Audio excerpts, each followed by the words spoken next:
Hello, welcome back. We're ready to start a new segment.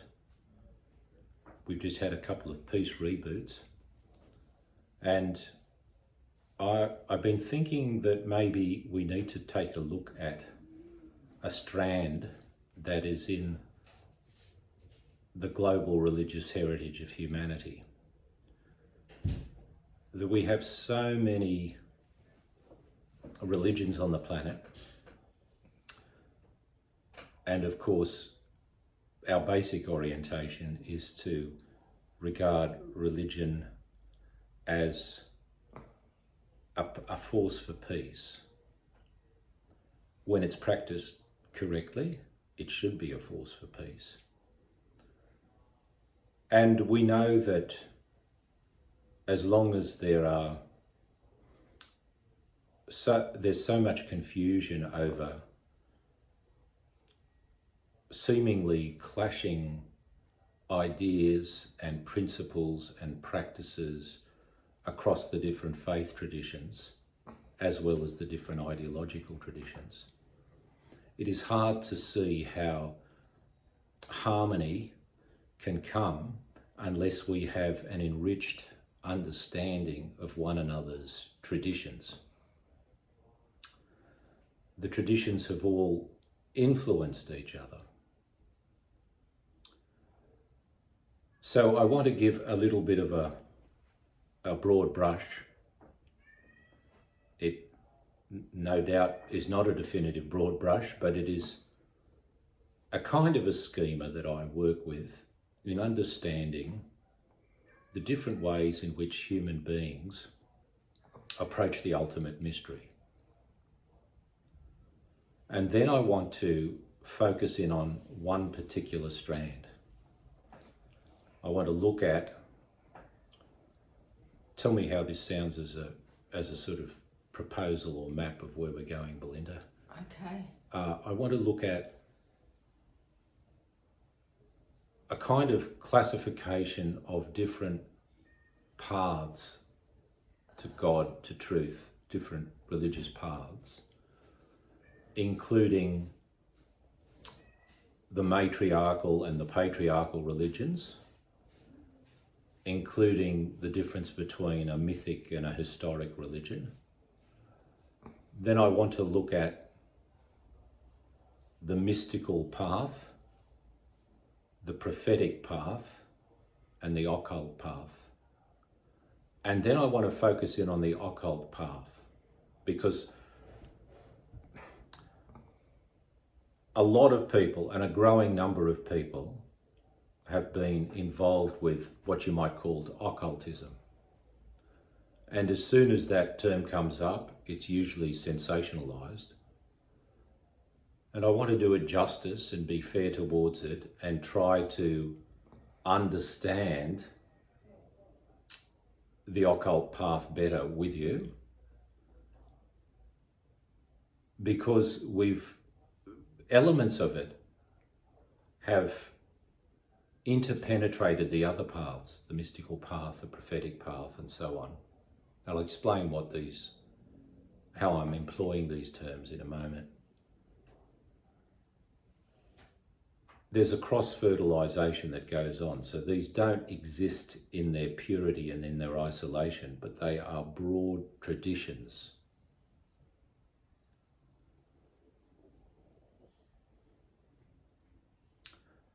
And I suppose we're going to, in subsequent videos, ask ourselves what the essence of this path is. We might flag it in this first one.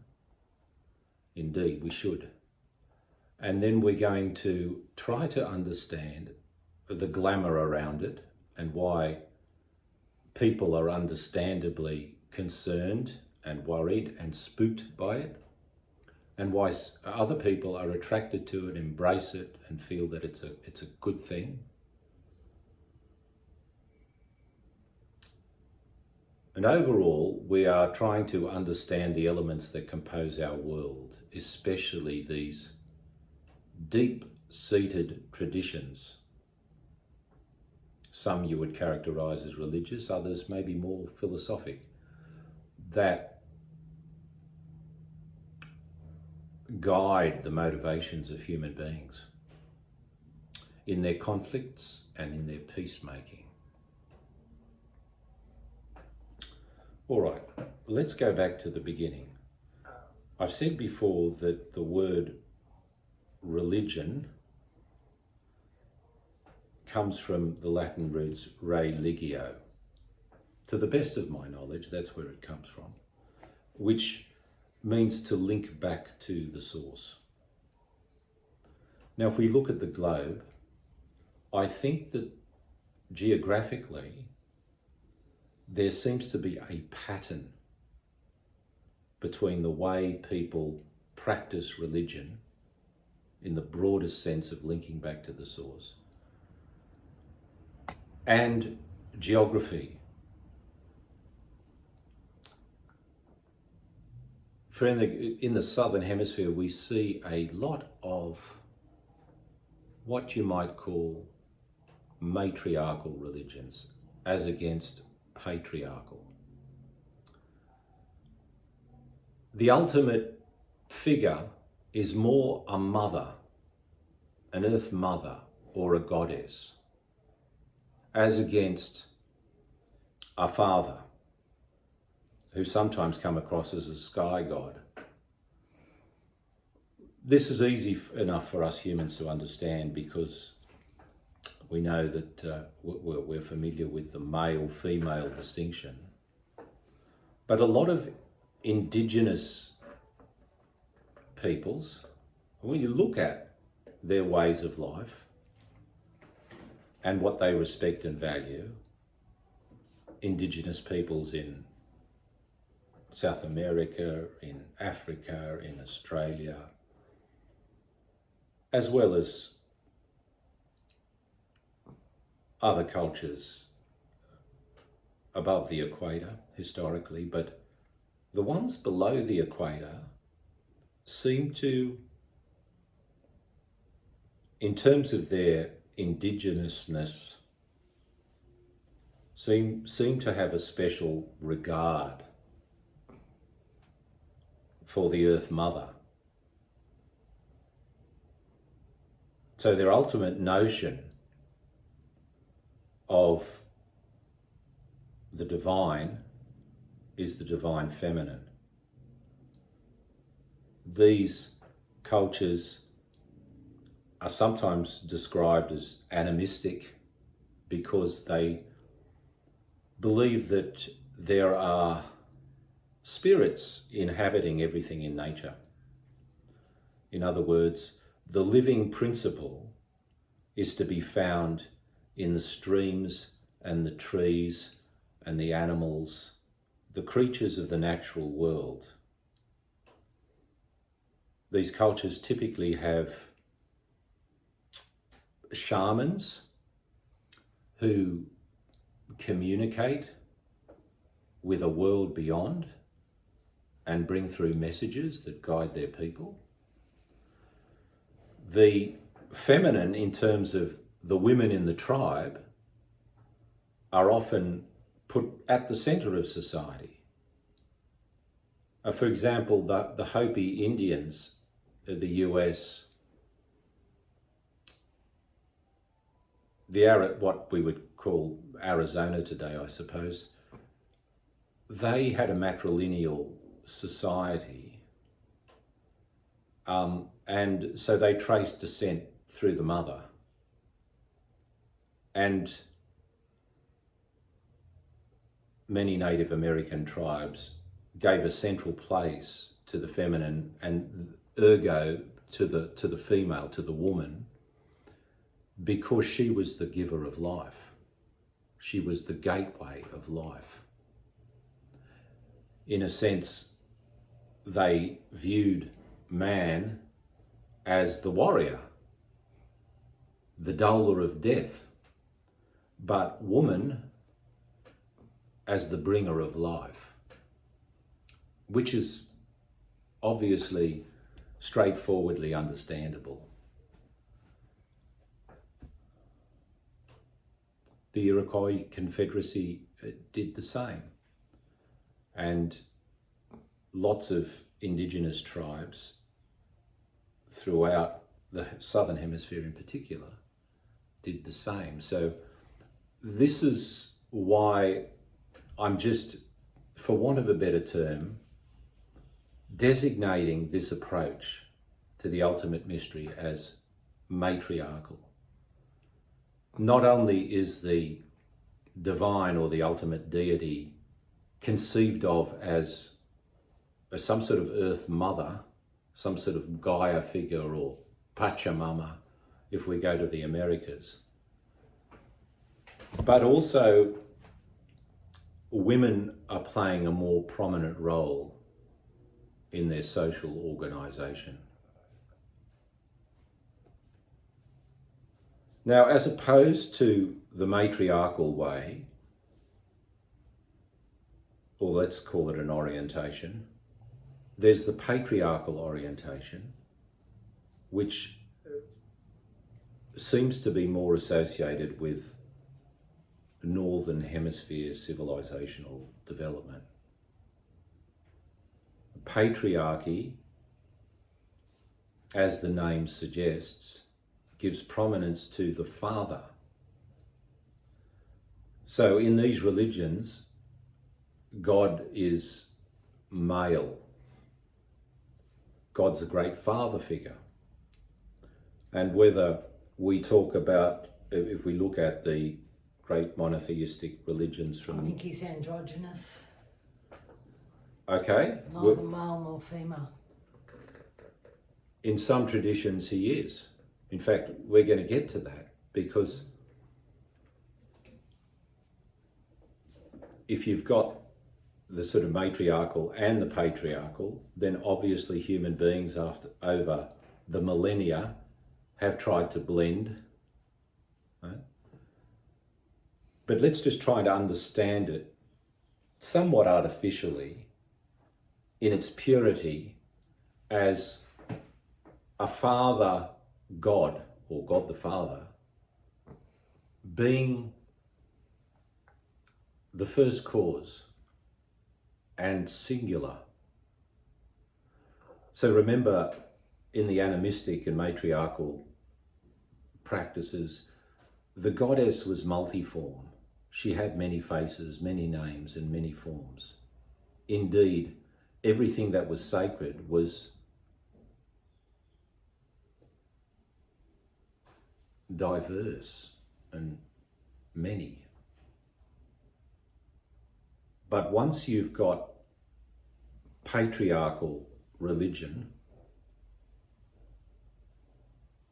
developing, God tends to become singular, one, and the fountainhead of everything. But he is also the God of the fathers, you see. He's the God of Abraham, Isaac, and Jacob. And there's this male quality to the divine, to the ultimate deity, whether we're talking God the Father, or Yahweh, or Allah, or Ahura Mazda, if we go to the Zoroastrians in Persia. And the great religions that come out of the Middle East give us this male Godhead. And consequently, men tend to take a more prominent role, certainly a more public role, in religions that, in societies that are built around such cults. So a culture derives from a cult, and I don't mean to use that word disparagingly, pejoratively at all. A cult is a way of worship. So if you've got a patriarchal cult, you'll organise yourself socially where men have the more prominent roles. And they'll take leadership of the home, the family, and so on. It's natural to understand that the modern feminist movement looks to the earth goddess movement and looks back to the matriarchal cultures. But it's not simply that. It's not simply a male versus female issue here, because other elements have been admixed, as we will see in due course. Now,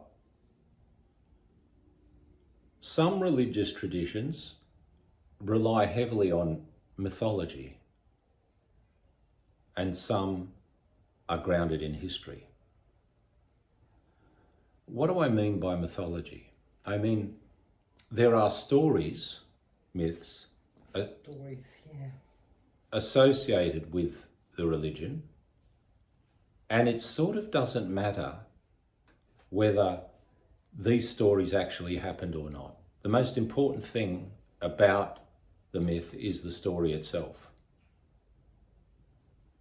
So there is a kind of dubious status to the historicity of the story. In ancient Greece, for example, the Homeric epics set in the Trojan Wars, and then the Odyssey with Odysseus' ventures back to Ithaca, featuring heroes like Achilles and Hector and Diomedes and Agamemnon and so on. These events may or may not have happened, but they don't seem to be the most important thing. The most important thing is the story, what it teaches us about human nature, about the gods and goddesses, and the message is conveyed through the myth. It's the same with the Indian epic, the Mahabharata. Did it happen that way? Well, it kind of doesn't really matter. We hear about Krishna and Arjuna, we hear about a family feud and a war between brothers, but it kind of is set in a mythic realm. The main thing is the story. The story teaches something about values and morality. It teaches something about the universe, maybe cosmogenesis. Maybe it teaches some cosmology, cosmogony. Same with the Epic of Gilgamesh from Sumeria. Did it really happen? There are fables and there are myths. The mystery religions of the Mediterranean and the Near East from the ancient world, they had a lot of myths too. Like the myth of Orpheus and the myth of Mithras, who slayed the bull. Now, the adherents of these mystery cults weren't terribly concerned about whether there was an actual historical Mithras who slayed a bull.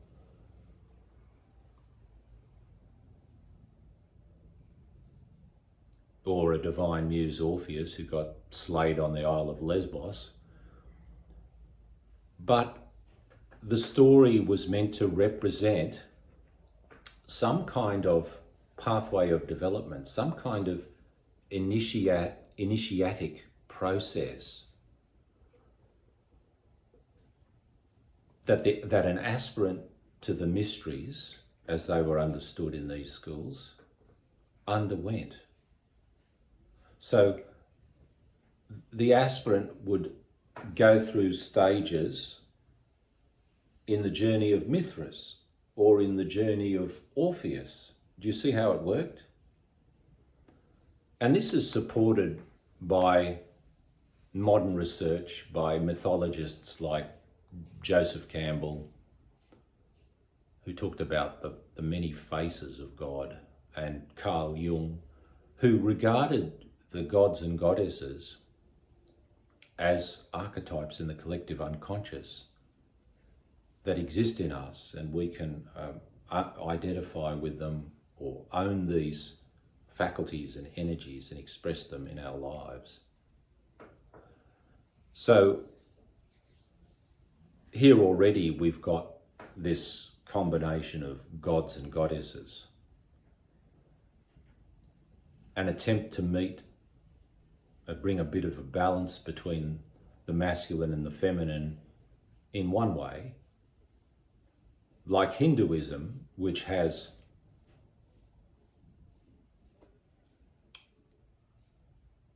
a vast number of deities, but they are both gods and goddesses. And of course, there are many other ways of classifying the different entities that make up the pantheon and the cosmogony of the Hindu universe, the different devas, the spiritual beings. Now, in contrast to these religious traditions that have a founding myth,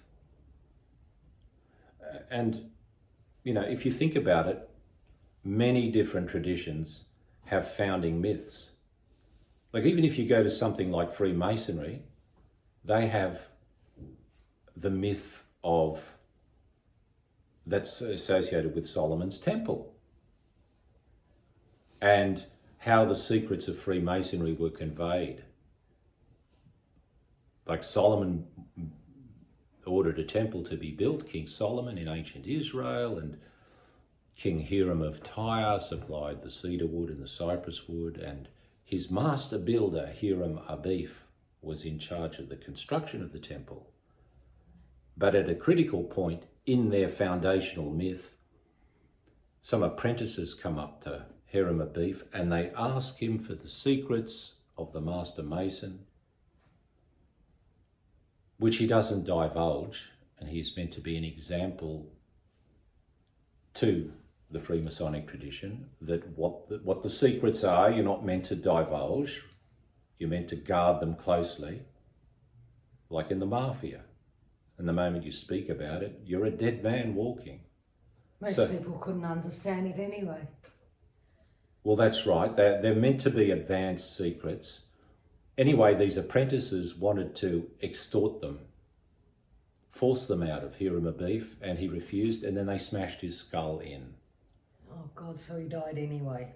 In their foundational story, it'd be very hard to prove that was history, but it doesn't matter because it's a story with meaning, and the meaning comes across in the symbolism of Masonic rites where they stage ritual deaths and resurrections, and the death ultimately refers to their master builder dying. How awful though, having your skull crushed in. Well, exactly. All for a few building tricks or secrets.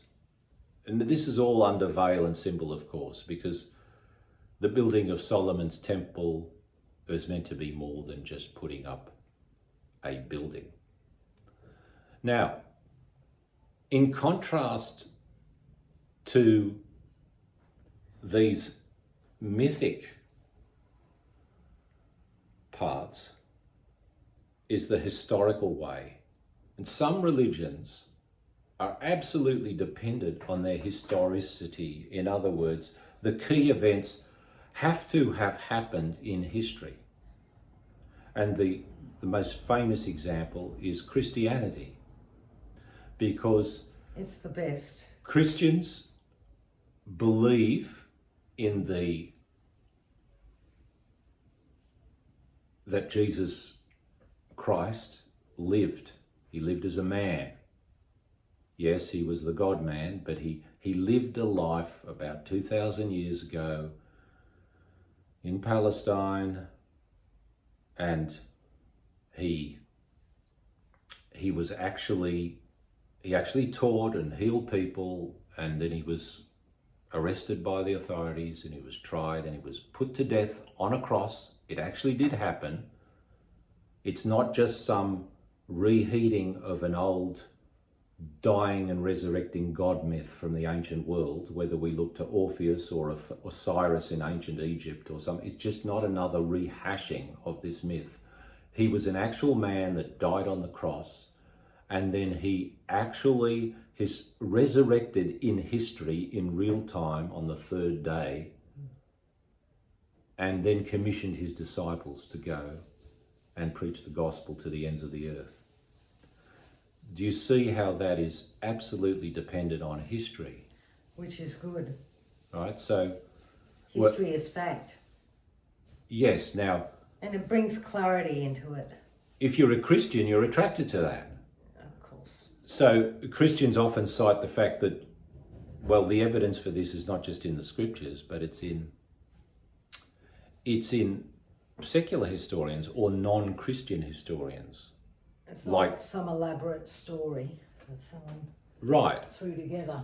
Yeah, right, exactly. Because you can turn to people that were antagonistic to the early Christians, like Josephus, the Jewish historian, or Suetonius and Pliny, I think, the Roman historians. There's no reason for them to be supporting Christianity. They weren't Christians. They saw Christianity as disruptive. But they attest to the historicity of this, that there was an actual Jesus and his followers were Christians and they did this and so on. Now, for Jews, what happens in their tradition is grounded in history as well. And for Muslims, it's grounded in history. So history becomes really important for a certain group of faith traditions. It's not just something that's happening in the unconscious of the race, a story with meaning around which we can build rituals and symbolism. It's the basis and the grounding of the faith, because if this didn't happen, then what are we wasting our time with? If this man didn't rise from the dead, there'd be no point in being a Christian. All right. Any questions on that so far? Does that make sense? I've just differentiated the matriarchal from the patriarchal. I've differentiated the mythic from the historic in approaches to religion. I'm very clear about it. Okay. Now I want to move on to, I just want to delineate three, I'll call them paths, or maybe we should call them traditions.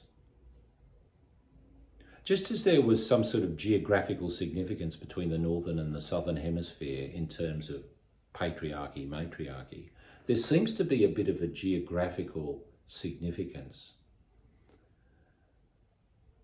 in the delineation of the mystical path, the mystical traditions, from the prophetic tradition, from the occult tradition. And I'm suggesting that whilst we have elements of mysticism throughout these developed Northern Hemisphere religions, in the Far East, India, China, Japan, the mystical tradition seems to be foregrounded. Whereas in the Middle East, the prophetic tradition,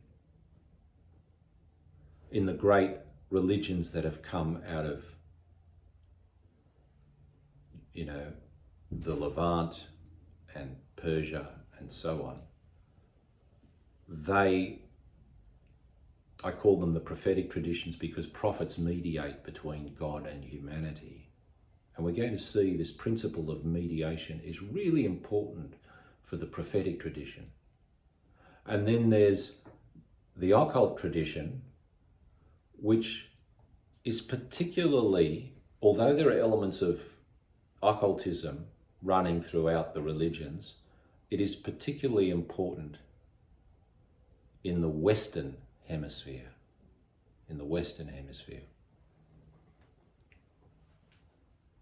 Now, how do we distinguish them?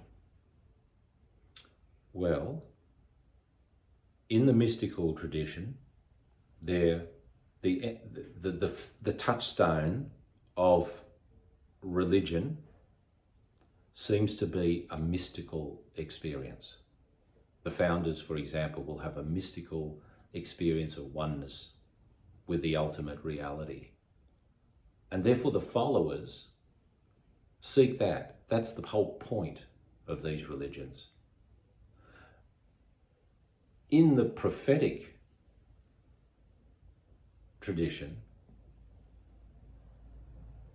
there are mediators between God and humanity, because there is a relationship going on between God and humanity.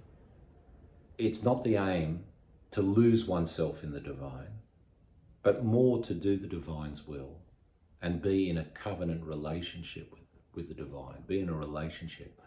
And therefore they have mediating figures like prophets, priests, kings. And whereas they might use meditation a lot in the mystical traditions, there's a bigger emphasis on prayer in the prophetic tradition. Now, when you go to the occult tradition, it's more about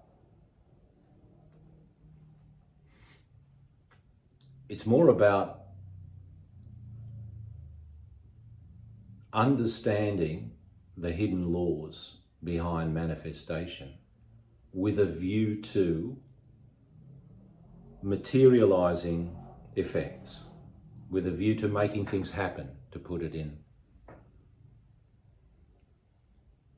common jargon, to put it into our, into the vernacular.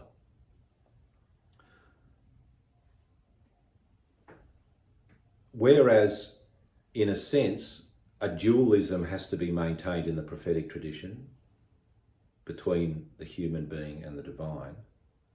In mysticism, the aim is to obliterate that separation.